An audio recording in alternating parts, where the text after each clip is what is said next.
Awesome. Thank you. And welcome everyone for being here. We're waiting for a couple more minutes, like 2 more minutes for latecomers to join us. And thank you all for being here. I so appreciate your time. And we thank Kyla Carson to help us here and doing this absolute fabulous presentation.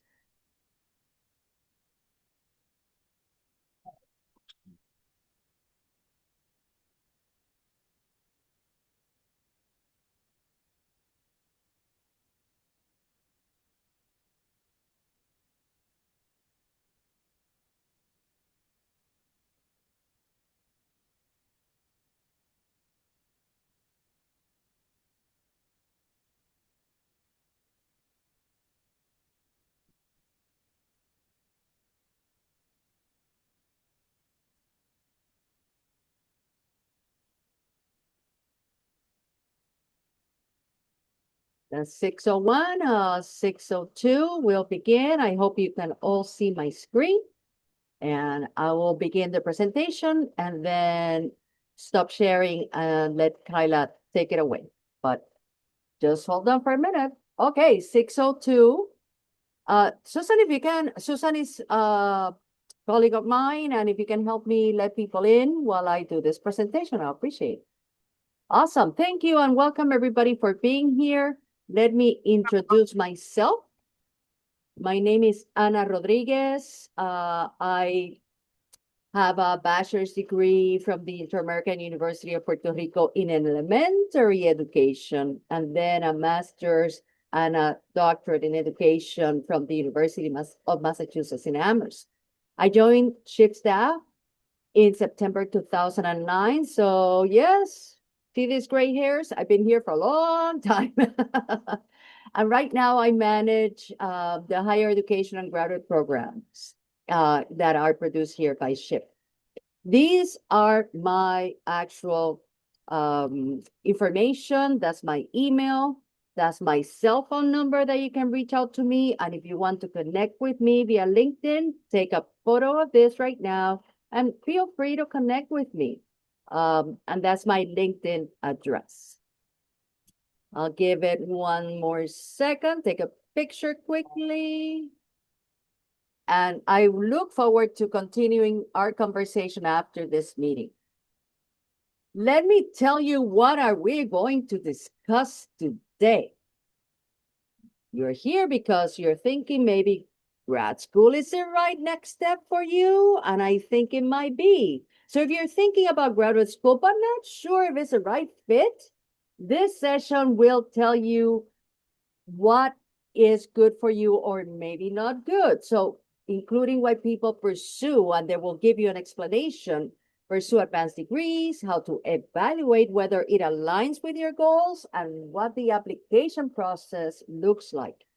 This is designed for undergraduates, working professionals, and master students, and I hope this workshop will help you weigh in the pros and cons, clarify your motivations, and you can begin mapping out your next steps with confidence.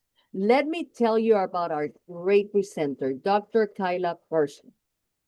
She is a higher education professional with over a decade of experience supporting college students. She currently serves as the Director of Engineering Graduate Programs at the University of Nebraska-Lincoln's College of Engineering, where she provides leadership for engineering graduate programs with responsibilities spanning strategic recruitment, student support, and graduate student professional development.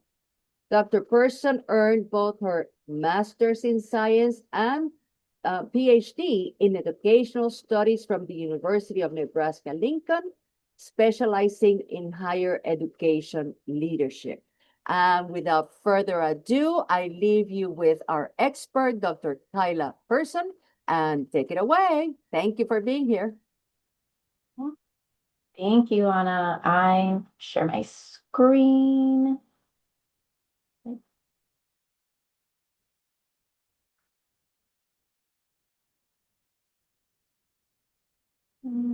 Thank you.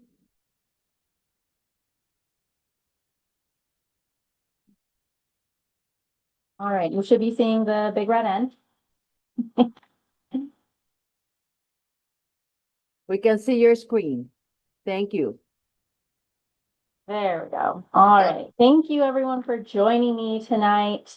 First, I want to, if you could indulge me by dropping in the chat, what is one piece of information about graduate school that you hope to learn in this hour? So what drove you to come to this presentation tonight?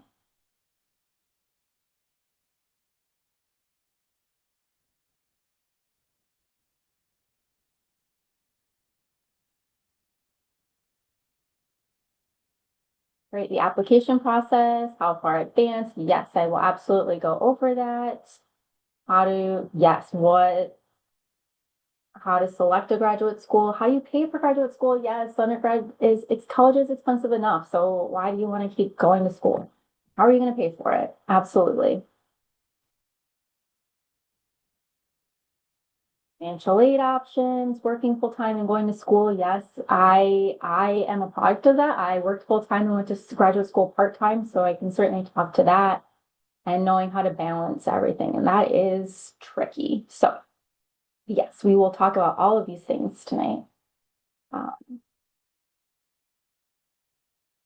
What's considered professional in the eyes of federal student loans. Yeah, so that's a new thing that we all need to be considering now. Changes within the federal student loan system and whatnot. Choosing between a master's and a PhD. What happened to graduate plus loans? Yes. Okay. Thank you. Thank you, everyone.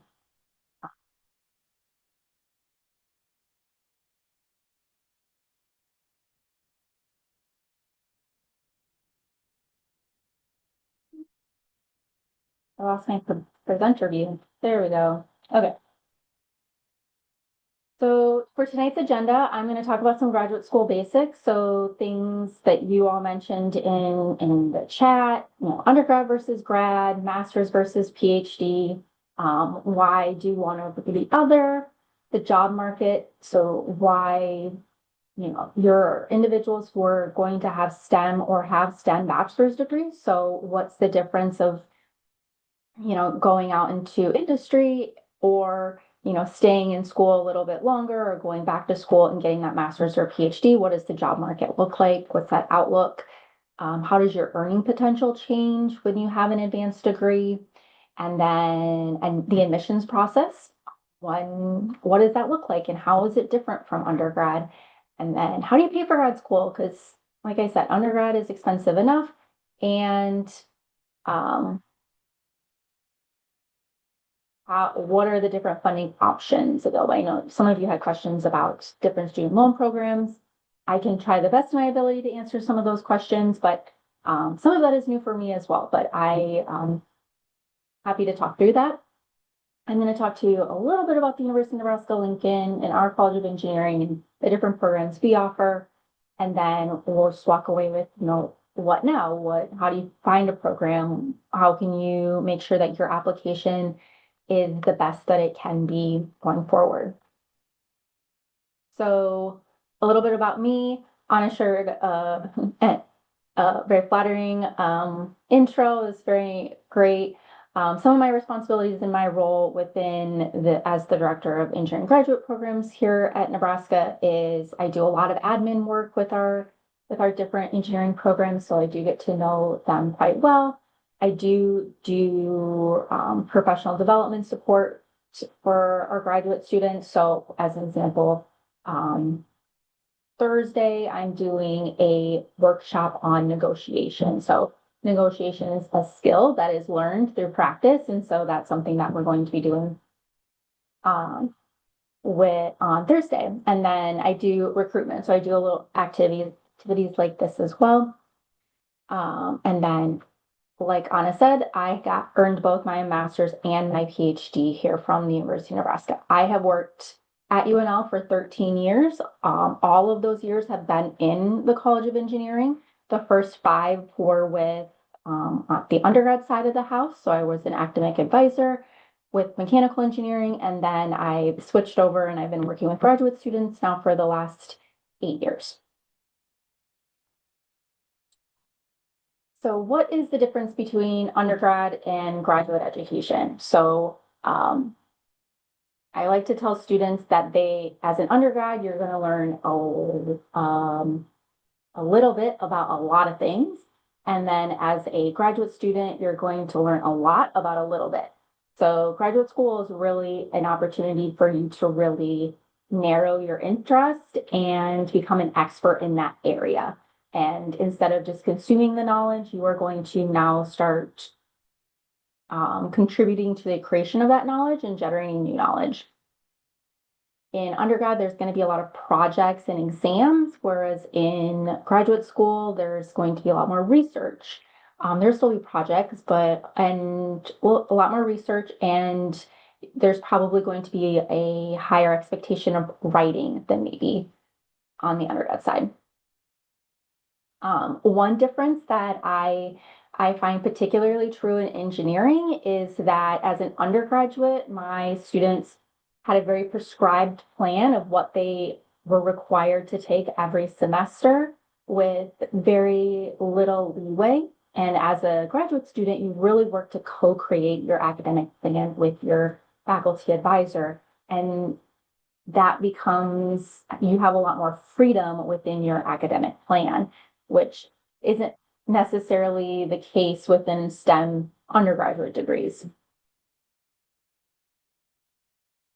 So what graduate school is and what it is not. So graduate school is a space to develop and enhance like a specialized expertise. So like I'll use civil engineering for example. In civil, as an undergraduate student, you'll learn a little bit about transportation, a little bit about materials, maybe a little bit about structures, maybe a little bit about environmental.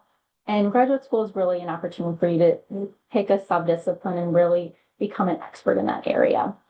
It's a lot more self-directed learning. So it's going to be less of someone telling you what you need to do and you taking the initiative to raise your hand and say, oh, I'm interested in this, or oh, I want to do that. Or no, that's not what I'm interested in. So there's more freedom, but also more responsibility on your end as a student.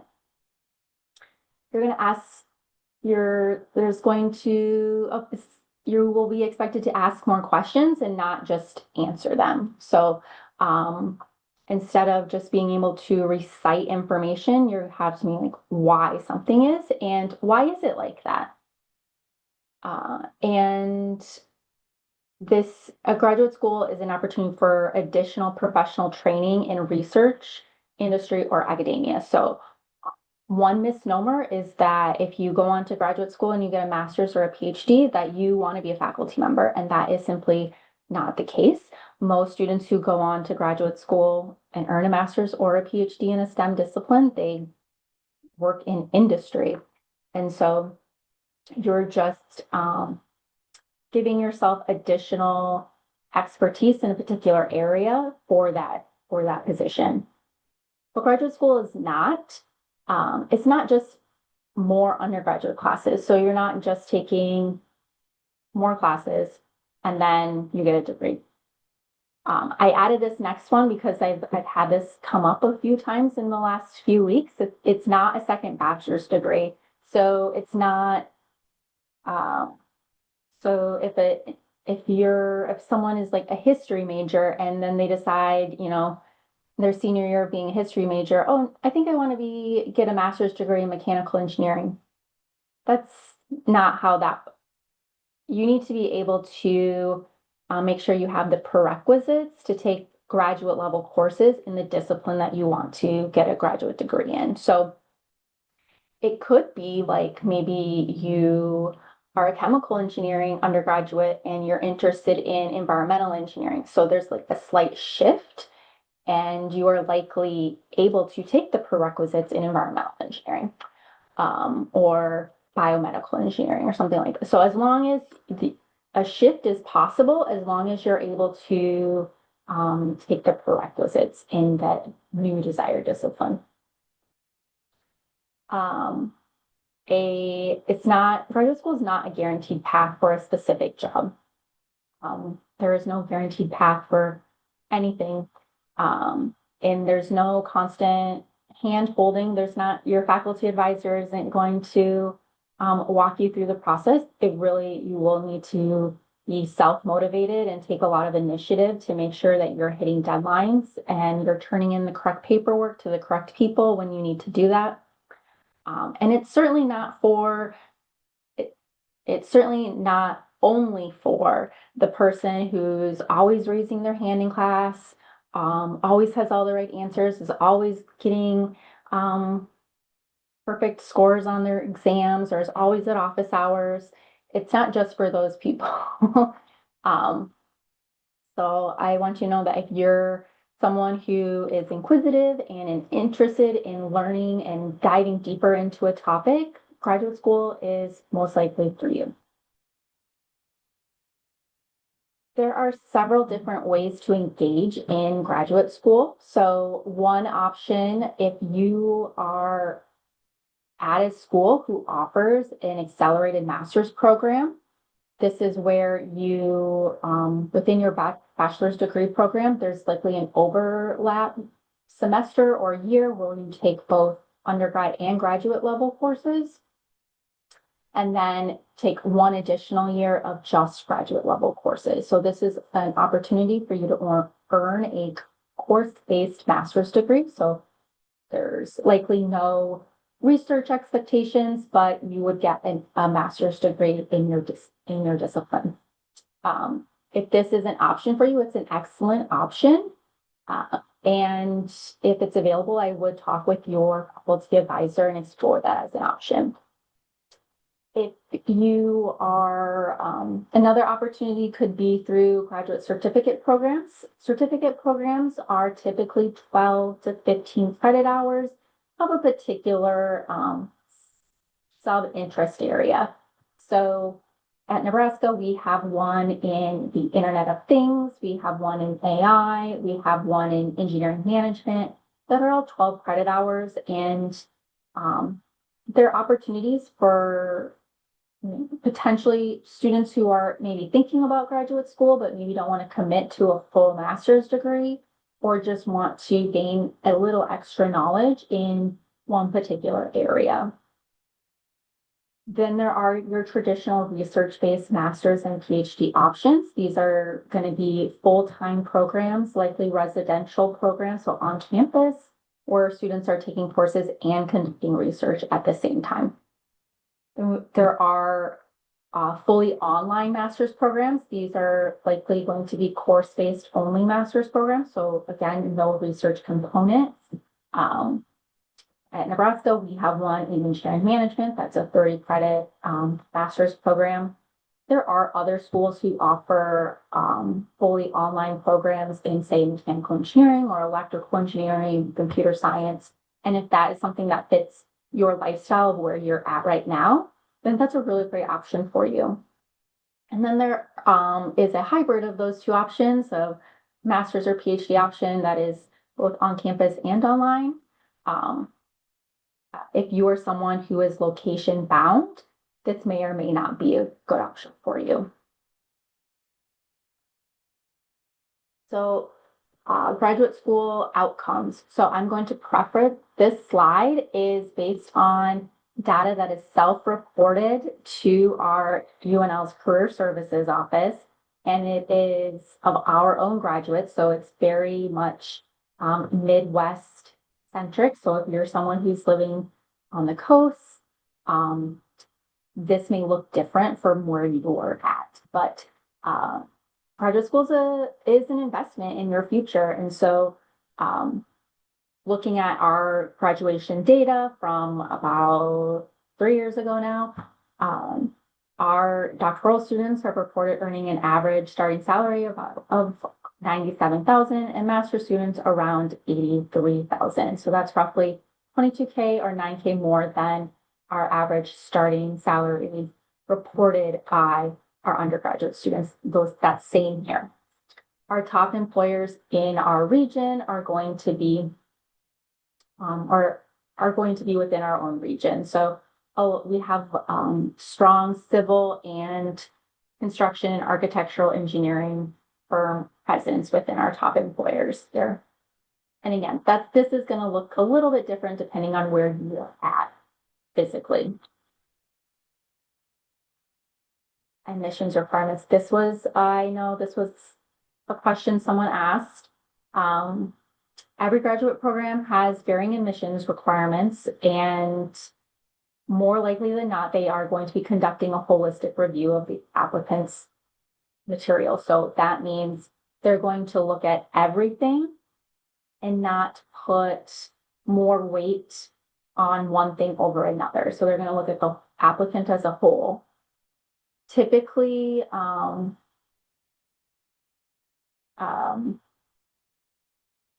if you're going to apply for a fall start deadline, so if you're wanting to start a graduate program for like August 2026 or August 2027, the first deadlines are likely going to be in December. So, and deadlines can be anywhere likely between December through February or March. So I would identify the program you're interested in, when their deadline is, and then work backwards from there. And I will, in the next slides, I'll help you identify a plan to work backwards from their application deadline. So as far as the requirements are concerned, it's different than undergrad. So when you went to undergrad, it was likely an office of individuals that like checked off, made sure you met certain requirements, and as you did, they said, welcome to our engineering program or our biology program. You likely had to fill out a general application. You likely had to maybe submit an ACT or an SAT score. And you had to provide your application, your high school transcript, and probably a small application fee. In graduate school, some of those same components exist. There is a general application that you'll submit on an application portal for that school. There's a small application fee. You will need to submit your college transcript, but then they're going to ask for a personal statement, and this is likely where you will talk about why do you want to go to graduate school? Why do you want to go to this graduate school? Why do you want to study what you want to study? How is this degree going to help you in your future? How is it going to help you meet your future goals? And then you will need 3 letters of recommendation, most likely. The common number for programs is 3. These letters should come from your faculty, because it is going to be faculty who are reviewing your application packet, unlike on the undergrad side where it's likely staff who are reviewing your application packet. Faculty want to hear from other faculty about your potential as a graduate student. A lot of students will ask me, well, what if I have an employer write my letter of recommendation? Generally, I think that's fine if one of your letters of recommendation comes from an internship or a co-op employer, because I think those individuals see a different side of you and can talk to different qualities of your work ethic or your character that maybe your faculty just don't see day to day in the classroom. And then you'll need to submit a resume, and then potentially a GRE score. So the GRE, many schools are moving away from requiring the GRE and are becoming GRE optional. If a program says they're GRE optional, I wouldn't take the GRE personally. Just because unless the program says it's required or it's going to really set your application apart by taking the exam, the GRE is expensive. It's another cost, and it can be another thing that you just have to prepare for. In a time when if you're a current student, you're already in the midst of probably midterms or other projects in your fall semester that you maybe want to focus your attention on more.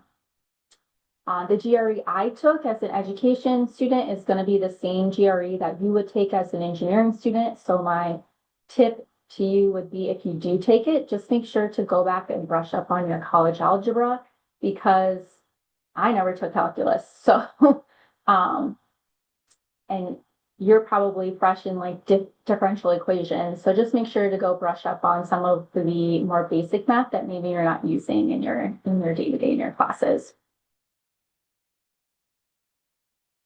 So some funding opportunities. So how do you pay for graduate school? The two most common ways for graduate students to finance their education is through a graduate research assistantship or a graduate teaching assistantship. And I say the two most common ways because these typically, when we think of a graduate student, they are your traditional on-campus master's or PhD student working, taking coursework and conducting research. So if this would be that student. A graduate research assistantship and a graduate research assistantship would be when you work underneath a faculty member and you're helping to support a grant or their research. And a graduate teaching assistantship is you're working for the department, you're helping to support a course, a recitation, a small lab, and in exchange for both of these, the institution is giving you some type of tuition waiver and you're getting a monthly stipend. At Nebraska, we offer a full tuition waiver and a monthly stipend of at least $2,700 per month. So you can get paid to go to graduate school. Other opportunities for our graduate students to have their schooling funded is through fellowships, either through a national fellowship, like some through the National Science Foundation or the National Institute of Health, or maybe there's some at the institutional level, or college and department. So usually at the institution and college and department level, they're not fully funded fellowships, but supplemental funds that can help pay for additional things throughout your education. Another big one would be an employer assistance. So I utilized my employer assistance program when I was doing my PhD work.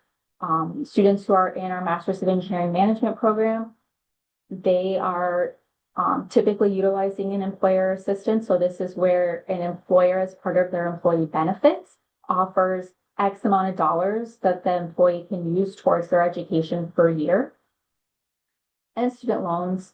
And then sometimes students will utilize personal savings as well to supplement their education. So this is a little different. The option of being paid to go to graduate school is a little bit different than on the undergrad side, which is funded through student loans or scholarships solely. And then for the graduate school application timeline, like I said, this timeline specifically is for a fall start. So no matter what the timeline, graduate schools, depending on, some will allow a spring start as well. So that's why I said be mindful of when deadlines are, because not all students graduate in May, right? Some graduate in December as well. So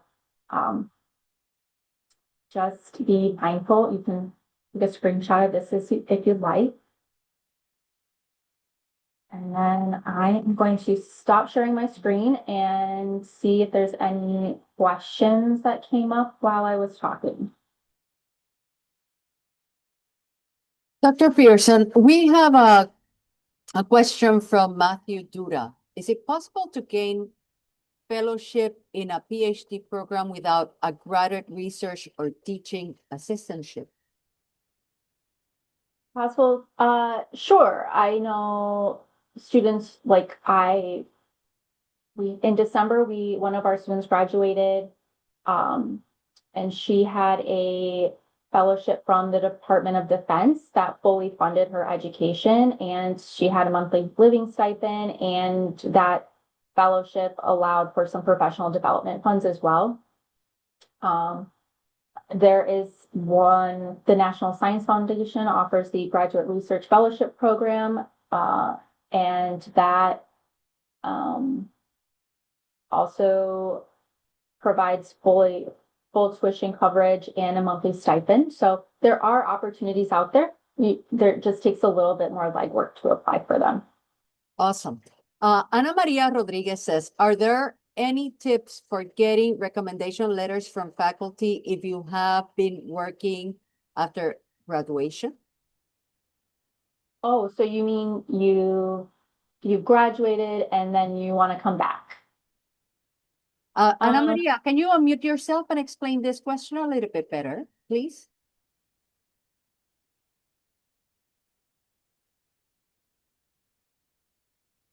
Ana Maria? I'm gonna chime in. Oh, go ahead, Anna Maria. She says she can't unmute at the moment. This is Susan. Hi, everybody. I think she's asking a question I would have asked because that was me, right? Like I had been out of school for close to 20 years before I got my master's. Like, so how do you get those academic letters of recommendation when you haven't been in school a long time? Sure.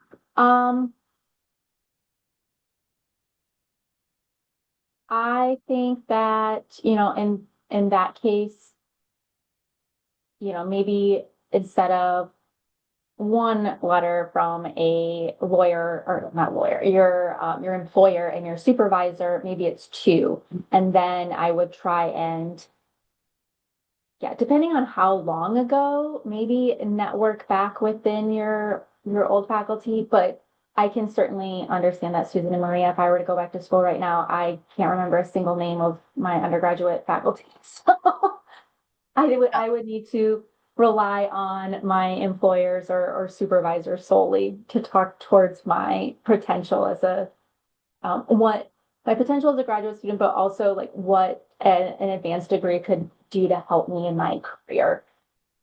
And there's another question. Are fully online master programs the same quality as traditional, in your opinion? What are the trade-offs when deciding between them? Yeah, so I can't speak to all the quality of all online master's programs. I can speak to our Master's of Engineering Management here. It is phenomenal in that, like, our Director of Engineering Management works with a learning management consultant that we have within the college. Every course is laid out the same. And she meticulously goes through the reviews every semester, and she is constantly working to improve the program. And all of our students go through an exit interview, and she utilizes those interviews as feedback to make things better. So, while I can't speak to all of the online programs, I know that ours is done using pedagogy that has been tried and true. And it is asynchronous, which is the preferred route for online learning. Awesome. Is there a site, this comes from Brandon, is there a site when we can identify those grants for our specific fields like MBA? And Brandon, if you're still with us, please share a little bit more about this. Yeah, I'm not familiar if Hello? those opportunities expand into the MBA space. Go ahead, Hello? Brandon. Oh, sorry. Okay, thank you. I just was looking for clarification on that just because I'm thinking about doing MBA, but also wanting to do systems engineering, fully online, and just trying to see where I could find that support for aid while doing it part-time, while doing work-life balance. Sure. Brandon, we're not quite at my plug for the University of Nebraska yet, but I'm going to put in the chat our Master's of Engineering Management program. We do have an online virtual information session on Friday, April 3rd, if you wanted to join that, just to learn about, I'm sure you've done your research on MBA programs, but maybe this is an opportunity to learn a little bit more about engineering management. Awesome.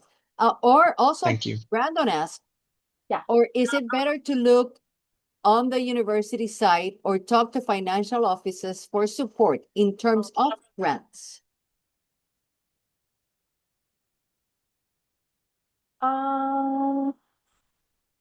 I think both are great options because it is likely that these are going to be university specific. Sometimes different universities will have different financial opportunities for students. So yes, I would say looking at each individual university.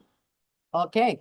And Montserrat also asks, I hear some employer assistance is conditional based on how long you worked for the company. Are there any conditions like that for the fellowships, like the Department of Defense one?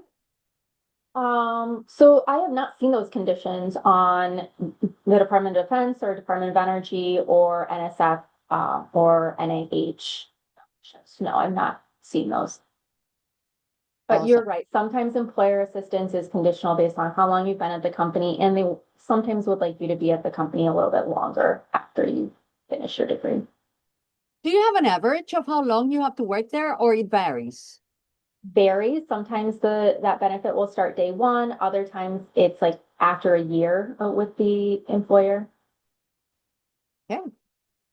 Awesome. Any other questions? Please feel free to unmute yourselves and ask the questions to Dr. Kyla Carson.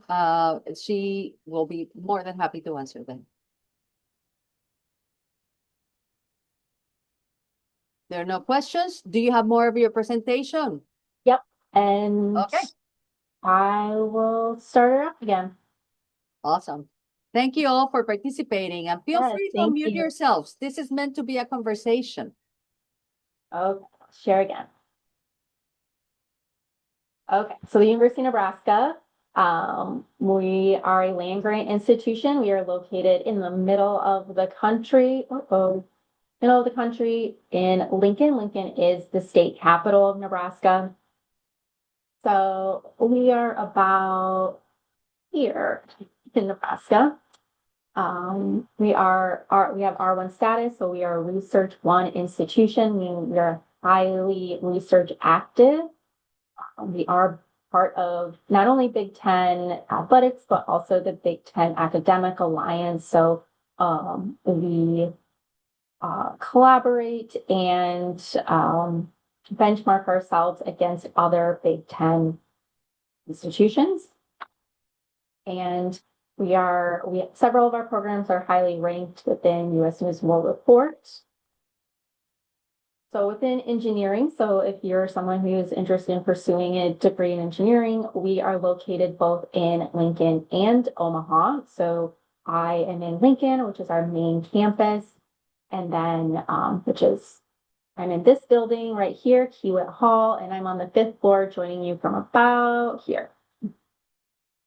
And then in Omaha, we are located in one building. The building is called the Peter Kiewit Institute, and we have all of our architectural engineering students, both undergrad and grad there. We have some electrical students, some civil students, and some of our construction engineering and management students located in Omaha.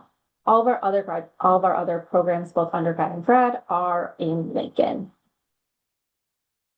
So a little bit about Lincoln, Nebraska. We are about 250,000 individuals living here. Nebraska, being in the Midwest, we do have a lower cost of living. The average rent is about $1,100 per month. We are a pretty bike-friendly city. I live about a 20-minute drive from campus, but if I really wanted to, I could hop on a bike trail right outside my apartment and ride my bike all the way to campus. And many people on our campus do that. I'm not one of them, but it is very possible if you are someone who likes to bike, our city is for you. We do have accessible public transportation. I will say it's pretty accessible within the downtown area. Once you start to get a little out to the edges of town, it gets a little less developed because those parts of town just aren't as developed yet. We are regularly rated one of the safest cities in America. And a lot of times our international students, when I'm asking them like, oh, why'd you pick Nebraska? This is why they will say they picked us, is because of the safety we give. We do get all 4 seasons. Sometimes we get them all in 1 week. So like last week. So it is a great place to live. Omaha, if you are a student whose program is in Omaha or you are living in Omaha, Omaha is the biggest city in the state of Nebraska. It's about 500,000 residents in the Omaha proper, but it's well over $1 million if you bring in all the suburbs. Also has a very low cost of living city. Again, the rent is going to be very comparable to Lincoln. It is home of the NCAA Men's College World Series. So the College World Series comes every June. It is home to 4 Fortune 500 companies who are all great industry partners of the College of Engineering. It's also part of something called the Silicon Prairie, which is this tech ecosystem in the Midwest. So Omaha, Des Moines, Minneapolis, Kansas City, there's a lot of tech startups within this space.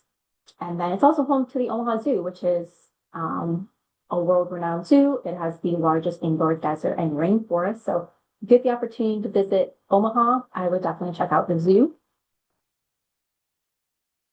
Within our College of Engineering here in Nebraska, we are the only College of Engineering in the state of Nebraska. And so we have excellent state and industry partners who are here to support our college and our students.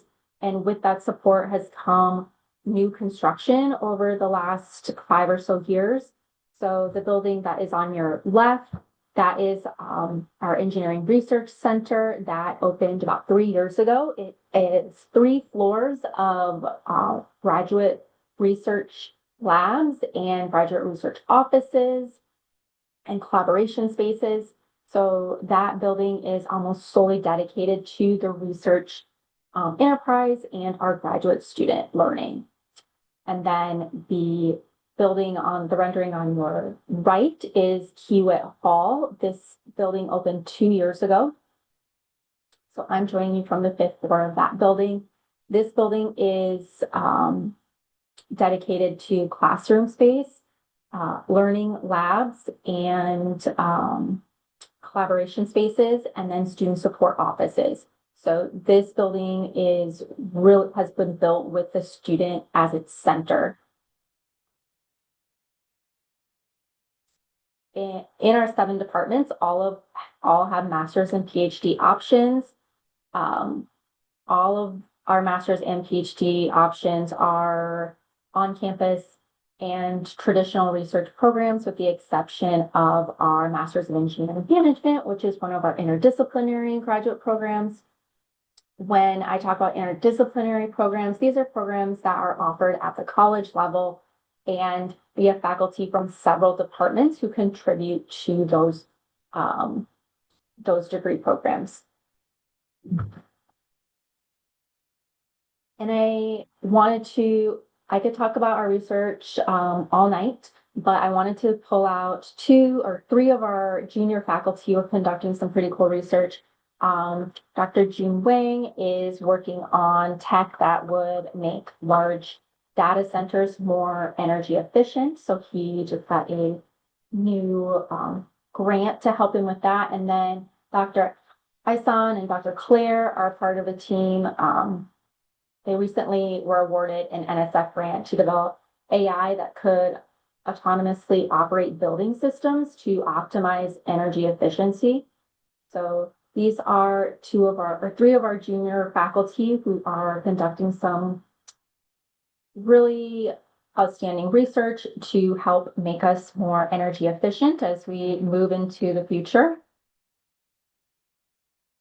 And I'm guessing that all of you are individuals who were really involved in undergrads or are undergrads who are very involved, particularly in SHIP. And I always tell my current grad students that, I want you to stay involved. I want you to not just go to class and go to the lab, but I want you to have some sort of social aspect outside of those 2 things on campus as well. So I always encourage students to stay involved in ways that make sense for them. So we have on our campus, we have our graduate different involvement opportunities. We have a very strong grad suite chapter. A bunch of our departments have their own graduate student advisory boards. We have a graduate engineering student advisory board at the dean's office level, and they help to put on several different socials and events throughout the year. The photo on the left here is of a picnic we had in the fall, and I'll talk about some of the other photos as we get there, but I always also encourage students to stay involved in their professional organizations. So program or organizations like ASME or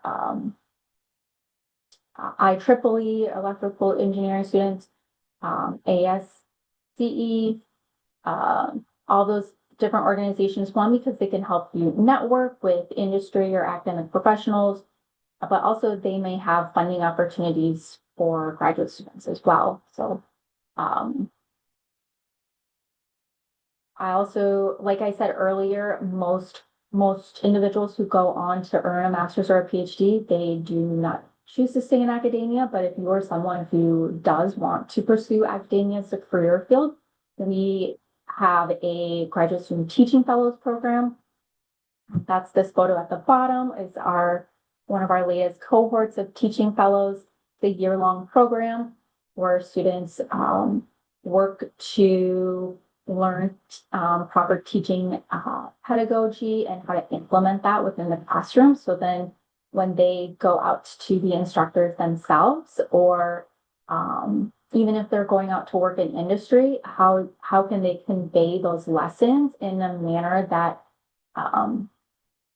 their audience receives them in the way that it's meant to be received. We also have every year we have outstanding graduate student awards. And I actually just worked on these today. So we give away the best dissertation of the year, the best master's thesis of the year, the best graduate researcher of the year, the best teaching assistant of the year.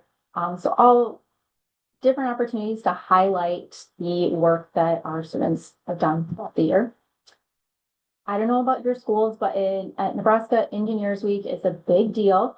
And so every year during Engineers Week, the Friday of Engineers Week, we host a graduate student symposium that is a full day of our graduate students sharing their research and networking with each other. And that is this photo up here on your top right. And so students can participate through session talks, through presenting a research poster, through a 3 and 5 pitch. There's a network luncheon. We have keynote speakers. This year we had one on AI in education. So it's always a really fun day. And then for those students who get accepted to present their work at a regional or a national conference, we do offer some professional development fellowships to help get them to those conferences to be able to present their work. So next steps. So now that you're thinking about graduate school, sounds like you came to this session, which was an excellent first step. I encourage you to reflect on your needs and your interests. So what is it that you want to study more deeply? What is it that you need out of a graduate program? So some of you, I'm hearing that maybe it needs to be somewhere online, or it needs to be near you so you can work full time and go to school part time. Does your program need to be near a major airport so you can, fly and visit family more easily? What are your needs out of a graduate program? I encourage you to talk with faculty mentors or mentors within your industry about what do they recommend, what's their advice, what are their next steps. All faculty have went to graduate school, and so they all have thoughts and opinions and ideas, and they're happy to share their experiences with you. Sometimes schools will post and faculty may post if they have an opening within their lab group. And so just be mindful of that, or on the lookout for those. I would encourage you to contact prospective schools. So once you have sort of identified what your interest areas are, what do you need, and then, what are the schools that fall within that range? reach out to faculty, send them an email, ask some questions. If you're able to talk with other grad students within that individual's lab, encourage you to do that. If you are someone who is going to pursue a traditional like on-campus experience, I encourage you to visit campus if you're able to do that, or visit that new city if you're going to be moving to a new city. If you're if the schools you're interested in, programs you're interested in offer information sessions, virtual information sessions, I encourage you to attend those. You may get information about those through signing up through email listserv. So, if your institution if the institution you're interested in has a information form, you may fill that out and start getting emails about different upcoming events that you may want to learn about. And ask questions. There is no bad question or wrong question or weird question. I assure you we've heard them all. And so if it's a question to you, then like we the people on the other end who are working in student support and faculty, we will try and help you get to the answer to that question. And what are some things that you can do to prepare? If you are someone who is still in school and maybe still has some schooling to do, I encourage you to, focus on that GPA, focus on your studies. The higher the GPA, the more competitive your application packet is going to be. Have experience outside of the classroom. So either maybe you're conducting undergraduate research at your current institution, or maybe you're getting the opportunity to do that at a different institution. Maybe you've done a co-op, maybe you've done an internship. All of those things are going to help make your application packet more competitive and well-rounded. I encourage you to narrow down your interests. So going off my civil example again, if you're curious about civil engineering, is it environmental you're most interested in? Is it structures? If you get the opportunity to present work, regardless of what it is, maybe it's just a project that you're presenting in class, use that as practice. Because as a graduate student, you will likely be presenting work a lot. I encourage you to build relationships with your faculty or mentors, whether those mentors be your industry supervisors now or whomever. If you're still in school, I encourage you to attend office hours, because that is where faculty are going to build a relationship with you. So then they can, and the better the relationship, the better recommendation letter they can write. Again, if you are still in school, I encourage you to stay involved, and because those activities help make your application packet more well-rounded. And if you are someone who needs to take an entrance exam, allow yourself enough time to prepare for those exams. Like Anna, this is my contact information if you want to take a screenshot. Also, I am happy to connect with on LinkedIn. Otherwise, I will stop sharing, and I will also put that information in the chat in case you did not get a screenshot of it. Okay, Dr. Pearson, I have a question for you, and this is personal for me. Does your university host a career fair? And if so, are they open also for grad students? Yes, so we do. We have a spring and a fall career fair. It is open to both undergrad and grad students. I would say that, yes, it is open. But are there only the companies that are close there, the 4 companies that you mentioned, or are other companies invited as well? Anyone is invited to come. Who comes is usually people who are more local or in the region, which is one of the reasons our students who participate in SHIP love coming to annual conference, because they just get the wide variety of industry partners that they get to meet up with. Awesome. Okay, I'm going to stop recording. Let me check. I'm going to stop the recording so that you can ask your questions all freely. So let me look at stop the recording. Okay, stopping the recording.